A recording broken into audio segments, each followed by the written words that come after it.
നിയമപരമായി ഈ സഭയിൽ പങ്കെടുക്കാനുള്ള അവകാശമുണ്ടല്ലോ. എന്നാലും ഒന്ന് പുനരാലോചിക്കണം എന്ന് പറയണമെന്ന് സഖാവിനുണ്ട്. പക്ഷേ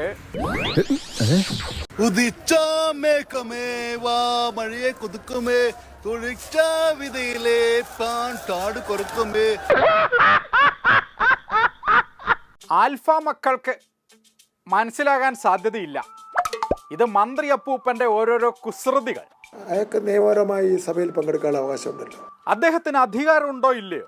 അദ്ദേഹത്തിന് അധികാരമുണ്ടെന്ന് പറയാം. പക്ഷെ ഇത് ധാർമ്മികതയുടെയും ഒരു സഭയോട് കാണിക്കേണ്ട അന്തസ്സിന്റെയും ഭാഗമായിട്ടാണ് കാണേണ്ടത്.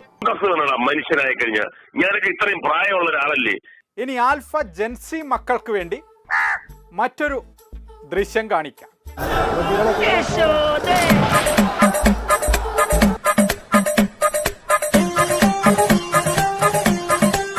ജയരാജ് അപ്പൂപ്പനും ശിവൻകുട്ടി അപ്പൂപ്പനും ഒക്കെ ഒരുമിച്ചാണ് മക്കളെ ഈ അഭ്യാസമൊക്കെ സഭയിൽ കാണിച്ച്. ഇത് സഭയോടും കേരളത്തിലെ ജനങ്ങളോടും കാണിക്കുന്ന അനാദരവും ജനങ്ങളെ പരിഹസിക്കുന്നതിൻ്റെയും ഭാഗമായിട്ടുള്ളതാണ്. ഇനിയൊരു നൃത്യം കാണാം.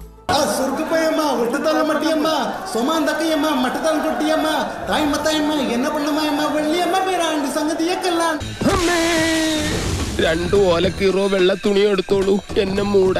സഭയിലെ ശിവൻകുട്ടി അപ്പൂപ്പന്റെ നൃത്തം എല്ലാവർക്കും ഇഷ്ടമായി എന്ന് കരുതുന്നു. എന്താണ് ചർച്ചാ വിഷയം? ഗൂഗിൾ പേ വഴി ജാഡയാണോ എന്നുള്ള മെസ്സേജ് ഏറ്റവും കൂടുതൽ പേർക്ക് അയച്ച് ഏറ്റവും കൂടുതൽ ബോണസ് പോയിന്റ് കരസ്ഥമാക്കിയതിനാണ് ഹൂക്കയറേട്ടനെ പാർട്ടി സസ്പെൻഡ് ചെയ്തത്.